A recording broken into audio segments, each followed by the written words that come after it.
ஏய் ஸ்ரீ சஞ்சனா ரொம்ப கியூட்டான ஒரு சிங்கர்ல. Okay over the judge. வணக்கம் ஸ்ரீ சஞ்சனா. ரொம்ப க்யூட்டாக அழகாக பாடினீங்க இந்த பாட்டு. எனக்கு ரொம்ப பிடிச்சமான ஒரு பாட்டு. ரொம்ப நல்லா உங்கள் வாய்ஸுக்கு தகுந்தாப்ப நீங்கள் ரொம்ப அழகாக பாடினீங்க. அந்த எண்டிங் ரொம்ப நல்லா இருந்துச்சு. கரெக்டாக முடிச்சிங்க இந்த பாட்டு. அந்த டைமிங் நல்லா பெர்ஃபெக்டான டைமிங்கை நல்லா ஃபோக்கஸ் பண்ணி நல்லா பாடினீங்க. வாழ்த்துக்கள். இங்கே சொல்ல முடியுமா?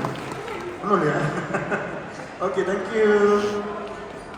ஓகே ஸோ அடுத்த கண்டஸ்டன்ட் போகிறதுக்கு முன்